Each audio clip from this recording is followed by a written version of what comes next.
Welcome back to Heads and Tails with me, Henry. I'm one of the founders at Oppidan. I'm so pleased to have Will Orr-Ewing join today. I'm not sure to what extent, if I'm honest, that Will is aware of this, but in many ways, he's been a bit of a mentor to me and certainly a great friend to Oppidan over the years since before it even began. After a degree in history from, I think it was Oriel College, Oxford, Will found his way to entrepreneurship and founding Keystone Tutors, the infamous Keystone Tutors in 2007, which to this day he still owns and runs, although I think spends a little time less with his long-term friend, Josh Frost.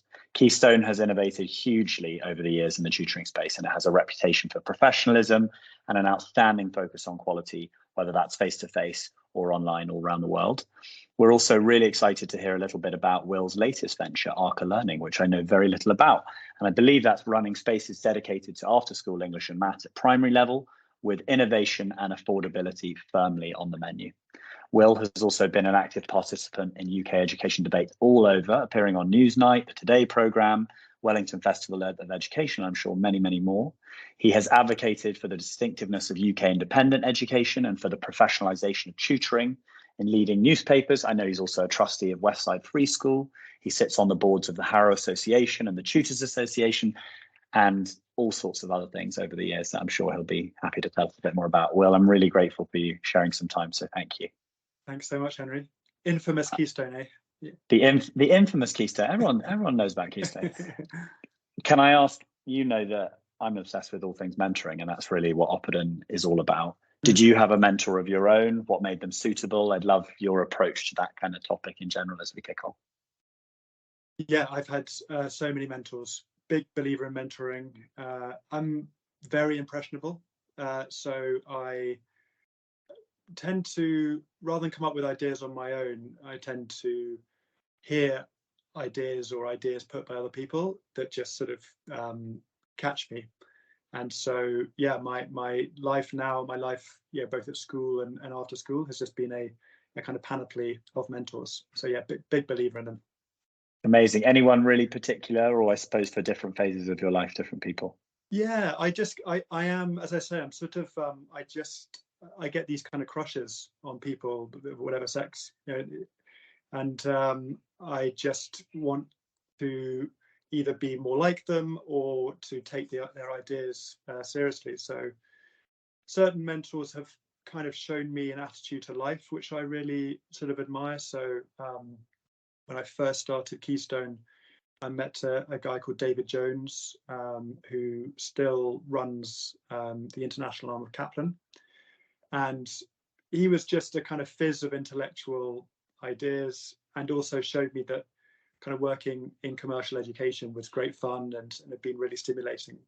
He's 2 or 3 decades older than I am. So he was great. And I made sure that once or twice a year, I would just go for a meal or a coffee with him and kind of reboot my enthusiasm thanks to him. So he is certainly someone in that kind of attitude to life. And then in terms of ideas, I go from one intellectual crush to another. I mean, my hugest sort of intellectual mentors, a lady called Charlotte Mason, who's just had a sort of massive influence on my thoughts on education. And there's that kind of phrase that people use in evangelical Christianity, which like WWJD, what would Jesus do? I've sort of got that for so many people. I was like, what would Charlotte do in this situation? What WW fill in the blank D. So yeah, I feel like I'm a sort of empty vessel, just constantly being pulled by mentors. Love that. I think there's a lot to take away from that. Thank you. And you left Oxford. I know you worked as a teacher for a while in London. Was it immediately obvious that the education sector was the place for you, or did that evolve over time? Yeah, I wanted to be a writer. So I left, I read history, wanted to write fiction, not non-fiction, actually particularly fiction. And I found that I had no real talent for, or sort of material for writing particularly. And so when I found education, it was kind of everything I was looking for in writing. So it was sort of full of human interest and all of the curiosity I had about living and the person and who people were that I was trying to explore in my writing actually felt much easier to kind of interrogate through education. So I'd never thought about working in education before the age of 21, but as soon as I found it, don't want to do anything else. And Keystone's been through, I mean, we said 2007, right? That's Yeah. Probably many different stages and many different feelings to it. Probably similar in some ways to how Walter and I feel about Oppidan. Yeah. Were there times that were more fun or that have been more fun? What was that early bit of the journey like? It's always been fun. I mean, it's because education has got so much human interest in it, whether you're working with the teachers or the parents or the kids, every day there's some human epiphenomenon which is just sort of interest. So it's always been fun. First 5 or 6 years were just so dominating to my life that it was probably unhealthy. So any relationships, not just like romantic relationships, but friendships as well, withered a little bit, because even if I was, in the same room as someone else, my mind was often on Keystone, and it kind of had to be, because the resources were so slight that I'd be being called about problems or things like that, throughout the weekend. So I think if you look at most entrepreneurs, they're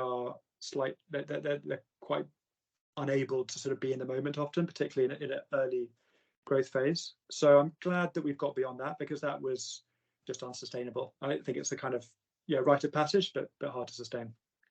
Do you sympathise with that, Henry? I do. I feel like this is a useful therapy session for me too. I'm pleased to hear I'm not the only one. That's good. So I was very, very glad that I did at age 21, because now with being married and having 2 young children, that would be, in many ways, it would probably force my hand to try and delegate more and try and be more sustainable from the outset. But certainly was glad that I could kind of do that really hard work thing when I didn't have many other responsibilities. Yeah, I feel similarly. Very lucky to start early, even if at the beginning people don't always take you seriously. Yeah. Bit of imposter syndrome creeping in from day one. Sticking with tutoring in the tutoring sector, now I'd say this really clearly without pointing any fingers at all, but I think it's probably fair to say that tutoring as a sector has occasionally had a bit of a mixed reputation, and you've been there longer than many and watched a really interesting developmental stage for the sector.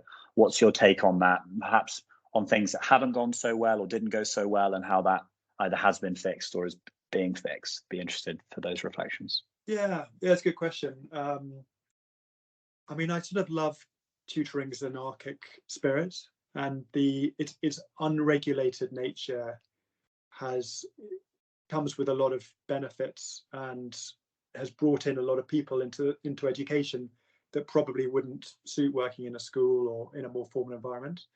So I'd never want to repudiate that part of tutoring's heritage. And of course, tutoring goes back hundreds of years, so it's, in many ways, it actually predates sort of formal schooling as we know it now. So also schools owe some debt to tutoring as well. And having said that, I think schools do slightly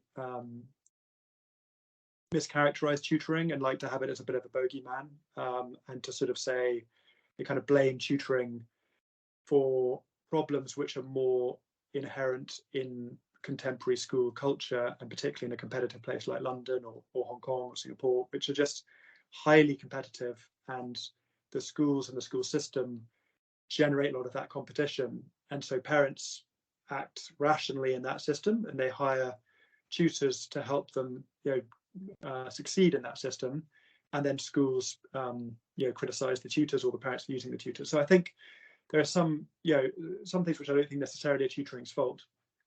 But all of that said, I do think over the last 15 years, when I first started, tutoring perhaps reveled a little bit too much in its unprofessionalism, and it took a slight lack of interest in educational standards or professional standards, and made a little bit of a sort of totem of them, sort of said, wore them a bit too proudly. But I'd say things like the Tutoring Association and just the kind of activity of the market has made parents much sort of cannier buyers of tutoring, and the standards have just risen year on year.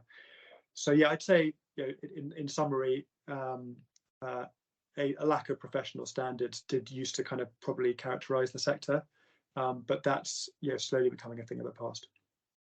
I think that's really well put. If I kick forward a bit onto, I guess, some of the key kind of assessment or exam problems that we all face or that are being discussed so readily. Love your take on GCSEs and A-Levels. If you were given full tilt to redesign our assessment system, it's a big job. How would you feel about it? Yeah, it's a really good question. I think so. Really in favour of seeing the innovation that schools are bringing in around GCSEs. I think it's high time. GCSEs have lost their kind of market power when it comes to universities some years ago, and so it's great to see schools like Latimer and others that have decided to really minimise the number of GCSEs they're putting kids through. Do I think that's a recipe for the rest of the country? No. I think a lot of teachers and a lot of schools can't really be trusted to make the best decisions when it comes to curriculum and exams, and they would tend to have their head too readily turned by trends which sound exciting, like project-based learning, but which we now know through the research are usually terribly executed and subject to all sorts of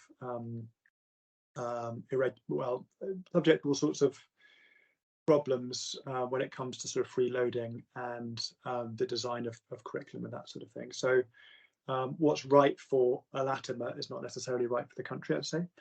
I think the biggest culprit, or the thing I'm sort of most depressed by the UK schooling system, is not the exams per se, it's the way that they're taught towards.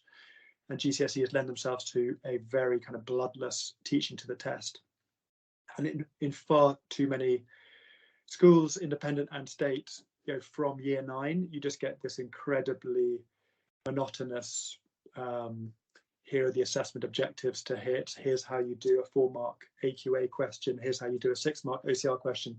You get this stuff coming in for 3 whole years before kids have to sit these exams, and that's the thing which we need to stop. That's the most sort of depressing thing.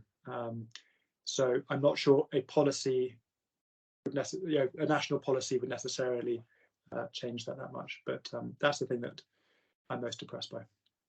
I remember you speaking once about the sort of lost hero of the kind of slightly maverick teacher. I think we discussed that once, the kind of maverick teacher who could always go a bit off topic, and maybe the system just doesn't really allow for that personality or that kind of teaching structure anymore. Do you think, when you mentioned Latimer doing things differently, do you think it's fine not to have a kind of uniform approach and to make sure that we can allow very different schools in different contexts to do things the way they want? Totally.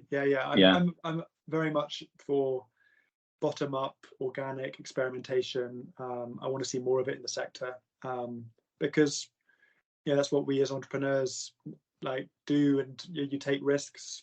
You can bring people with you through good leadership, hope that they back you. And Latimer aren't taking any mad risks with this. They've got the A-Levels there, they've got their reputation, they've got a great education system, got a great sort of structure. So I'm all for that kind of experimentation.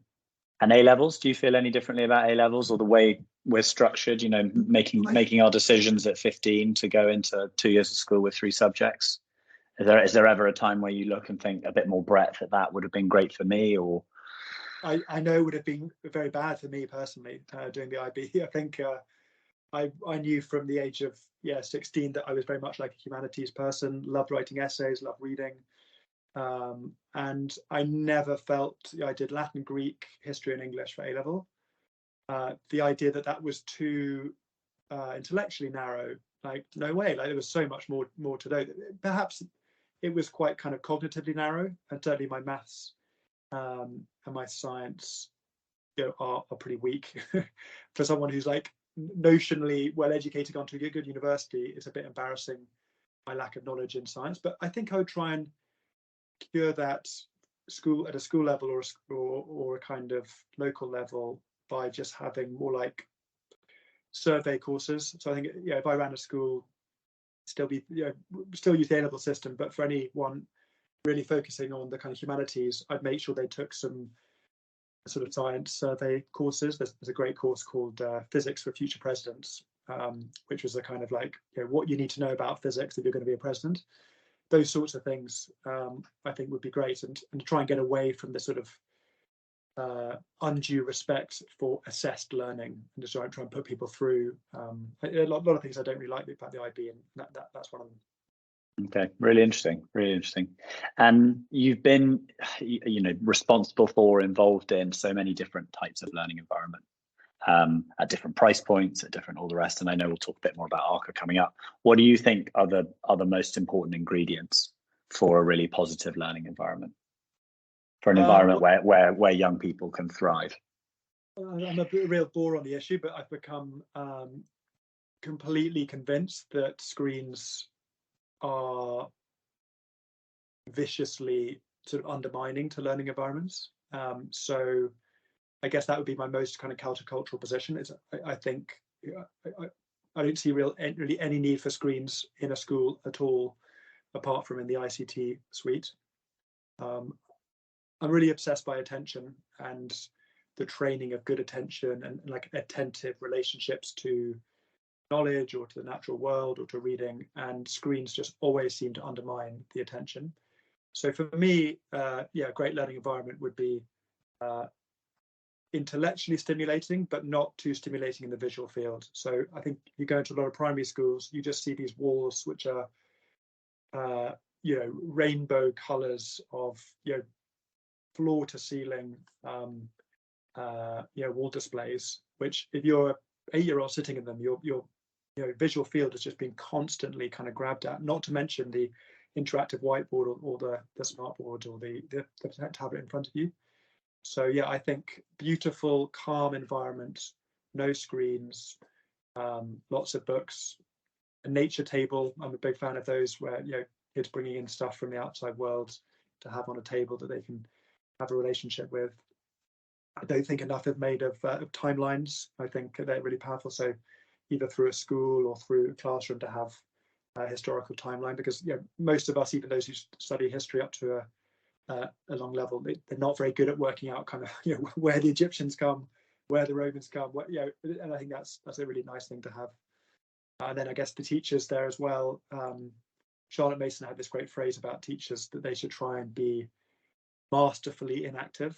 They should be sort of an authoritative presence in the room, but not getting in between the child and the thing that is to be learned. So huge fan of like teachers being authority or being authority figures, but not dominating things too much.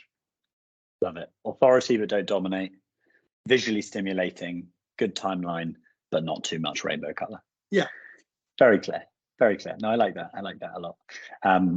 I'm excited to see what your classrooms look like. I think we've got to get onto a meaty one here, which is independent schools and what's coming, and these kind of pretty probable headwinds for the independent sector, which a lot is being made of at the moment. How do you think the sector is going to fare? Are there things we're missing here, or do you think the debate is as obvious as it's playing out in the media? It's obviously bad news for the sector, and it's probably bad news for our sector in the fact that London, Keystone is the beneficiary of London and the UK's education system over the last 20 years. London has attracted ambitious families from around the world to come to London to work in and have a really great sort of education system. As that sector becomes less affordable, less easy to employ great staff in, etc., that will make our sector probably, it'll be a bit of a dent. But I'm always hopeful, always don't want to be too doom and gloom about things. And if you raise your kind of timeline to the longer term, UK independent sector has been very nimble and entrepreneurial for centuries, really. And I think it probably just needs to recover that spirit a bit. My children go to a school near us in Oxford, which is under £6,000 a year fees. And it's a wonderful school. It would be my school of choice, regardless of its fees. it just shows what can be done. And I think schools, the schools have had quite a good time of it really in the last 15, 20 years, and they're going to have to face some very difficult decisions. But being imaginative, being nimble, I think full of entrepreneurial promise ahead. Don't know what you think, Henry, but I think yeah, I worry geographically for the more rural, for the smaller, and where the catchment areas are already suffering, because you've sort of seen some of those difficulties play out already in recent years. I feel like that's only going to get harder. But the standalone I think independent school is clearly going to suffer. And I think if one of the threads of our conversation has been maybe a kind of a slightly more enchanted schooling, which is not quite so corporate or process driven. I think sadly one of the results of having to add on 20% of fees is going to benefit the big private equity back groups or the big pension fund back groups, where they can just slightly accommodate a fee increase like that, and they can spread it across lots of schools and get a lot of the VAT back in their kind of building plans. And yes, your slightly sort of more charming standalone independent school won't be able to get any of those benefits. So yeah, that's certainly my biggest regret, I suppose. Yeah, agreed. I think the one thing I would add also is I was interested to hear you say that you feel that dent to the sector will likely be a dent to companies like Keystone or Oppidan. And I can see exactly where that argument comes from. But there's also a part of me that thinks, what a different environment if parents were to perhaps choose to spend some of their money elsewhere. Yeah. And there are parts of me that look at it, and I don't have children yet, but that would think, you know what, I'd be really happy not putting them through the independent sector. But I know exactly where I might choose to spend my money in a really thoughtful way. And I think it'll be interesting to see how it plays out on our sort of age group and demographic, who would traditionally have just gone down one route, but maybe now will be forced to think of another. So I see you've got tutoring and you've got independent schools, and I think you'll just begin to see as we were talking about earlier, there's been a bit of a cleavage between them in terms of kind of rhetoric. Those schools can sometimes beat up on tutors, and tutors can sometimes say, "Oh, schools aren't doing a particularly good job." But I think what you'll see is what may happen is that schools may become more like tutoring businesses, and that you can imagine a school coming up with more flexible pricing, so that there might be a kind of all-in package, which might be more similar to what things are now. But you might, as you say, have an Easter revision course and a sports provision, which is accessible for local families who might otherwise be educating their kids in the state sector, and they might be able to access even a tutor from a school. So you get, still a parent who's got £5,000, £6,000, £7,000 that could still be spending that money in a private school, but they just might not be educating their children completely in that private school. That's what I mean by kind of entrepreneurial nimbleness, and that actually returns the independent sector to what it was like in the Victorian times, where you had all these little pop-up, they're called dame schools and little church schools. You had schools that were very local, very nimble, would have different pricing for different. The lawyer would get charged one thing, the farmer's kid would be paid, charged the other. For me, I think that will be quite an interesting kind of landscape that we'll see emerge. I feel like it might be interesting to see a sort of society that's less segmented into just private or state, and actually to see a bit more of a blurring of those boundaries. And I'd be interested to see whether that affects the cultural positioning of, a student's experience who's been through private education versus one who hasn't. And totally. Yeah, which I know parents are so worried about, spend all this money and then find my child at less of an advantage or at a disadvantage as a result of the context that you've put them through. So really, that's the really interesting thing at the moment, is that it seems like the Independent Schools Council and the independent lobby generally has not really won the argument yet, as far as I'm reading it in the press, that's sort of the emotional argument for why people should love the independent sector, that either hasn't been well articulated or is not really hitting through, and instead it keeps on sort of banging on about the economic cost to the state system of this policy of having all these kids leave the independent sector and enter the state sector. And that just seems, as you say, to kind of entrench the division rather than offer something which could bring the sectors more closely together. Right. Really interesting. Now, we've already run over the time I promised Cool, you. sorry, yeah. No, it's my fault, not yours. It's great. But I do want to give you time to make sure we hear a little bit about Arka. It's this new, exciting project that you're working on. Very few people who know you will even have a clue about it, I'm sure, yet. So perhaps you could give us a little bit of an elevator on that and sort of why educationally you've seen the merit in it and what's to come there. Yeah, so Arka is a after-school learning centre business. So we hope that within the next 7 or 8 years, we'll have 100, 150 centres across the UK. Our first centre is going to be in a shopping centre in High Wycombe, opening in January or February. And it's a bit of a move outside London, different price points, different demographic. And yeah, we want to try and make some of the benefits of one-on-one tutoring that we've been discussing accessible to a much broader range of families, particularly those who aren't in the independent sector at the moment. What draws me to it? So the centres will be calm, under-stimulating visually, no technology. There'll be lots of technology behind the scenes, but in terms of the actual rooms, there are going to be no screens. And we want to try and hit a bit of a sweet spot between real intellectual rigor and joy as well. So I've been really kind of rereading some of the stuff that got me into tutoring. There have been some great essays recently. There's a great essay by Eric Hole about aristocratic tutoring, and then another piece by a guy called Larson called the Childhoods of Exceptional People. And he basically made the point that for intellectually sort of people who've had exceptional impacts, so many of them have had have been home educated or tutored in the past, and they haven't had a kind of, I guess, a highly process-driven schooling over many years. And one of the things that they both those pieces point to, which I guess would go to Oppidan as well, is that like it's not so much the hour like delivered lesson as just getting young people together with older people and creating a bit of a kind of alchemy of inspiration and of kind of almost like a kind of osmosis style. You know, to go back to my first point about being impressionable, I think so many of us are impressionable, and to sort of have put young people in the same room as people who are really inspiring and who can kind of set off these intellectual fires or motivational fires in people.